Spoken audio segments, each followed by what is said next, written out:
سوال ہے، آپ نے سیدنا حسین علیہ السلام کے حوالے سے کہا کہ انہوں نے عصر کی نماز نبی علیہ الصلوۃ والسلام کے ساتھ جنت میں ادا کی. کیا جنت میں بھی نماز کا کوئی کنسپٹ ہے؟ اور قبر میں یار دیکھو کیسی کیسی گلا پکڑ دے رہے. اصل میں نے تازہ طارق جمیل صاحب کی ایک تقریر سنی تھی. اس میں انہوں نے کہا کہ حسین علیہ السلام نے ظہر کی نماز کربلا میں ادا کی اور عصر کی نماز نبی علیہ السلام کے ساتھ.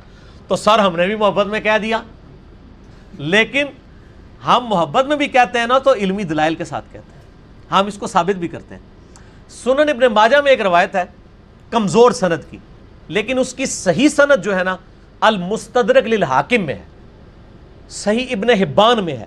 امام حاکم نے بھی صحیح کہا، امام ذہبی نے بھی صحیح کہا، اور مشکات المصابیح میں عذاب قبر والا جو چیپٹر ہے اس میں بھی حدیث ملے گی. اور شیخ زبیر صاحب نے لکھا ہے کہ حاکم کی روایت بالکل صحیح ہے کہ جب کوئی شخص مر کے قبر میں رکھا جاتا ہے نا تو اس کو عصر کی نماز کا وقت دکھایا جاتا ہے.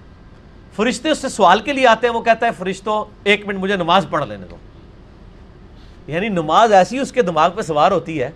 یہ ویسے آپ نے روایت سنی ہوگی عموماً کہ وہ سورج غروب، اور یہ روایت صحیح، جنیاں گلاں سنی ہیں ساری غلط رہی نے، کچھ صحیح بھی ہے جی. تو یہ صحیح روایت ہے کہ وہ قبر میں اس کو عصر کا وقت دکھایا جاتا ہے، تو وہ کہتا ہے مجھے نماز پڑھ لینے دو. باقی انبیاء کے بارے میں تو صحیح مسلم میں 2 حدیثیں ہیں کہ موسیٰ علیہ السلام کو نبی علیہ السلام نے شب معراج قبر میں نماز پڑھتے ہوئے دیکھا. ہوا قائم یصلی فی قبری، وہ نماز پڑھ رہے تھے کھڑے ہو کر. اور امام بیہقی نے ایک پوری کتاب لکھی ہے حیات الانبیاء فی قبورہم، نبی اپنی قبروں میں زندہ ہیں، دنیاوی زندگی سے نہیں آخرت کی زندگی سے.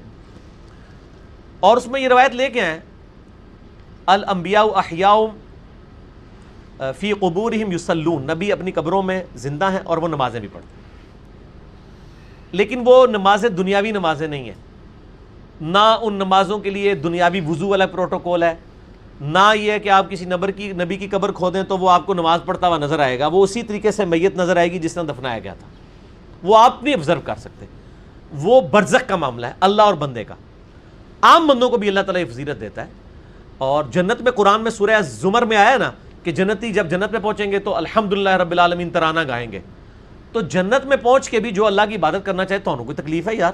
جب قرآن میں آیا ہے سورہ حمیم السجدہ میں کہ جنت میں جو چاہو گے اپنے رب سے ملے گا، تو سر اگر میری خواہش ہے کہ میں جنت میں اللہ کی عبادت کروں تو اللہ مجھے منع کرے گا کیا؟ جنتی ترانہ تو گائیں گے نا اللہ کا. ٹھیک ہے، تو وہ تو آپ کی خواہش پہ. کئی تابعین ہیں جو یہ خواہش کرتے تھے کہ اللہ دنیا میں بھی قرآن پڑھا، تیری نماز پڑھی، قبر میں بھی پڑھے اور جنت میں بھی پڑھے، تو اس میں تو کوئی حرج نہیں. تو میں نے اس کے تحت بات کی تھی. ظاہر حسین علیہ السلام جنتی ہیں، بلکہ میرے اور آپ کے سردار بھی ہیں جنتی نوجوانوں کے. ٹھیک ہے نا جی. جن کے یزید سردار ہیں ان کو یزید مبارک ہو، وہ یزید کے ساتھ ہوں گے. ہم حسین کے ساتھ ہیں تو انشاءاللہ حسین کے ساتھ ہوں گے.